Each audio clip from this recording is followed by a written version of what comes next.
Hi friends, நான் தான் உங்கள் ரக்ஷிதா. ஸோ இன்றைக்கி நான் எங்கள் கார்டனில் என்னென்னலாம் இருக்குது, எவ்வளோ பெருசாக வளர்ந்துருக்கு, எப்படி இருக்குன்னுலாம் காமிக்க போகிறேன். வாங்க. ஃபஸ்ட்டு இந்த சப்போட்டா மரம் நல்லா பெருசாக சூப்பராக வளர்ந்துருக்கு பாருங்கள். அடுத்து இந்த பப்பாயா மரம் பாருங்கள், நல்லா பப்பாயெல்லாம் காயாக இருக்குது. எவ்வளோ பப்பாயா இருக்குன்ட்டு பப்பாயா மரமே எங்ககிட்ட நிறைய இருக்குது, செடியிலலாம் கூட இருக்குது.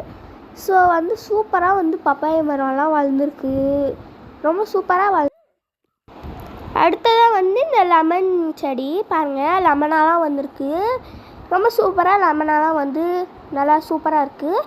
அடுத்து சுண்டக்காய் செடி தான். சுண்டக்காய்லாம் நல்லா சூப்பராக வளரும்.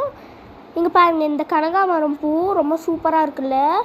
இங்கே பாருங்கள், துளசி. இது ரொம்ப ஹெல்த்தி. இது அப்படியே கூட சாப்பிட்லாம். ஆனால் எனக்கு அப்படியே சாப்பிட்ற டேஸ்ட் பிடிக்காது. இது நீங்கள் வேறு மாதிரி கூட சாப்பிட்டுக்கலாம். வீடியோக்காக நான் அப்படியே சாப்பிட்டு காமிக்கிறேன். டேஸ்ட் வைஸ் நல்லா இருக்காது பாருங்கள். இது கீரை சூப்பராக வளர்ந்துருக்கு. உங்களுக்கு துளசி பிடிக்கும்னா க்ரீன் கலர் ஹார்ட் கமெண்ட் பண்ணுங்கள், பிடிக்காதுன்னா பிளாக் கலர் ஹார்ட் கமெண்ட் பண்ணுங்கள். இது பனானா ட்ரீ. நல்லா சூப்பராக பனானாலாம் விட்டு நல்லா சூப்பராக வளர்ந்துருக்கு. பனானாலாம் காயாக இருக்குது.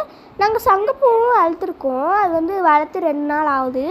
உங்களுக்கு அதோட வீடியோ வேணும்னா கூட கீழே கமெண்ட் பாக்ஸில் சங்குப்பூன்னு கமெண்ட் பண்ணுங்கள், நாங்கள் நெக்ஸ்ட் வீடியோவில் போடுறோம். பாய் பாய். சப்ஸ்கிரைப், லைக், மறக்காமல் வீடியோக்கு சப்ஸ்கிரைப், அதுக்கப்புறமா லைக் பண்ணிடுங்க. பாய், டாடா.